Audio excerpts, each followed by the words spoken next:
안녕하세요. JD 부장구세 소장 주도입니다. 오늘은 나스닥 1.67% 상승, 파월은 이번까지 비둘기라는 주제로 말씀드리도록 하겠습니다. 2022년 8월 26일 금요일 시황입니다. 유튜브 멤버십에서는 최근 JD 부장구세 투자 현황에 대해서 알 수 있습니다. 관심 있으신 분들은 동영상 아래 댓글 링크를 참조해 주시기 바랍니다. 뉴욕 마켓워치 파월 잭슨원 연설 D-1 주가 올라가고 달러 떨어지고 채권 혼조다라는 기사가 있는데요.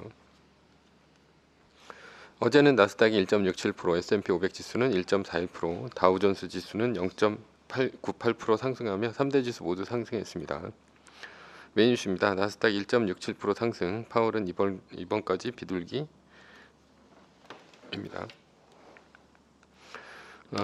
주가는 이틀째 상승을 했죠. 이유는 파월 의장의 잭슨원 연설이 기존과 다르지 않을 것이라는 전망 때문인데요. 즉 매파적으로 얘기는 하겠지만 이미 그 발언은 주가에 선반영되었고요. 주가의 방향이 크게 달라지려면 앞으로 나올 8월 CPI 등 지표가 나오면 그 이후의 데이터를 보고 연준이 움직일 것이란 얘기죠. 게다가 이번 잭슨홀의 성격이 중장기적인 발언을 할 것이니 시장에 충격을 줄 만한 내용은 없을 것이다 라는 것이 전망입니다.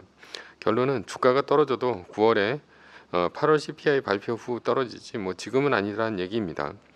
그런데 뉴스는 뉴스일 뿐이죠.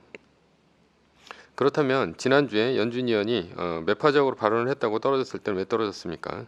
지금은 주가 상승하고 거꾸로 때려 맞추는 해석일 뿐입니다. 다만 패턴은 조금 바뀌었습니다. 지난번까지는 파월 연설 전까지는 떨어지다가 파월 연설 후 올랐죠. 그리고 파월 연설 다음 날서부터 다시 떨어지기 시작했습니다.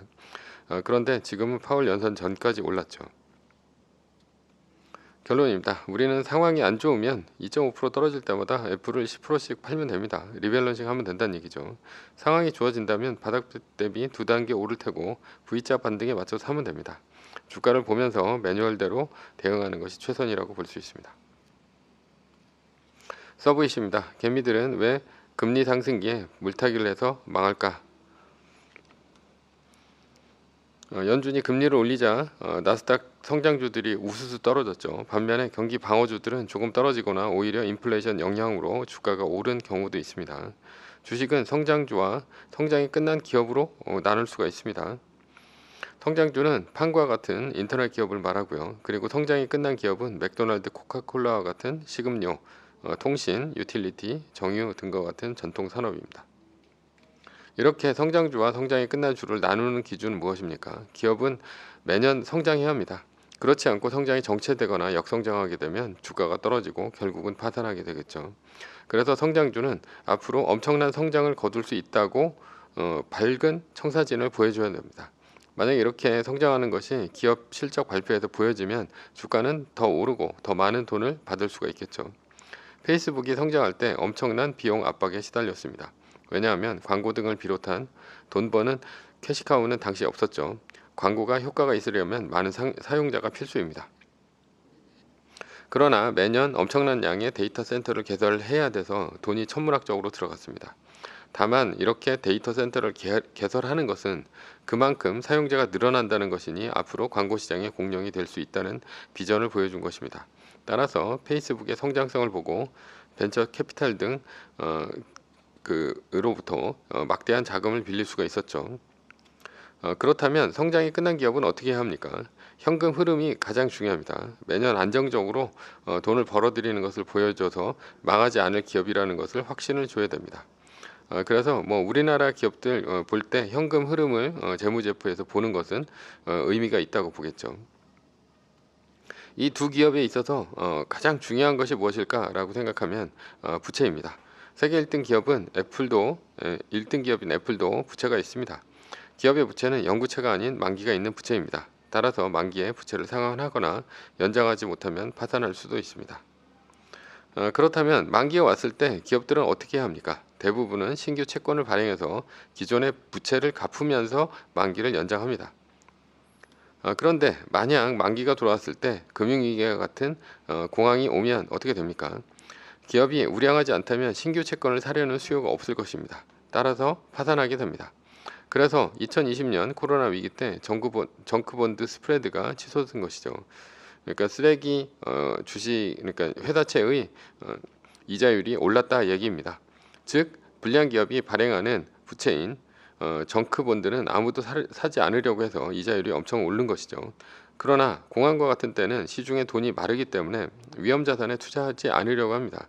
따라서 공항의 재무 구조가 탄탄하지 않는 기업들은 파산하는 것이죠. 그래서 연준은 공항 같은 위기 상황에 이자율을 낮추고 돈을 풀어서 기업을 살리는 것입니다. 왜냐하면 많은 기업이 한꺼번에 파산하면 은행도 연쇄 도산하면서 금융 시스템 자체가 무너지기 때문입니다. 연준이 금리를 올리면 어떤 기업이 위험합니까? 돈은 벌어들이지 못하지만 앞으로 크게 성장할 청사진만 보여준 기업입니다. 한마디로 성장주죠. 왜냐하면 공항과 같이 시중에 돈이 많을 때 벤처캐피탈이나 시중은행 등은 성장주의 유동성을 줘야 하지만 자신들도 여유가 없습니다. 시중은행들은 금리가 오르면 좋을 것 같지만 금리가 오른 만큼 부채를 못 갚는 부실도 늘어납니다. 따라서 돈을 못 갚을 기업부터 만기 때 부채를 회수하려고 할 것입니다. 성장주는 돈 버는 캐시카우가 아직은 없습니다. 따라서 이런 기업부터 유동성이 마르면서 어려워지는 것이죠. 파산할 위험이 커진 기업은 이를 시장에서 기가 막히게 알고 주가를 떨어뜨리기 시작합니다. 금리를 올렸을 때 주가가 많이 떨어지는 기업은 어떤 기업입니까? 캐시카우가 없고 재무구조가 엉망이라는 얘기죠. 그래서 금리 오를 때 떨어진 기업에 물타기 하면 골로 갑니다. 그렇다면 개미들은 왜 금리 상승기에 물타기를 해서 망할까요? 개미들은 기본적으로 성장주에 투자를 합니다. 현금 흐름이 좋은 철밥통 기업들은 이미 성장이 끝나서 주가가 안 오르죠. 그러니 이런 기업에 투자하면 부자 되기 글른 것이죠.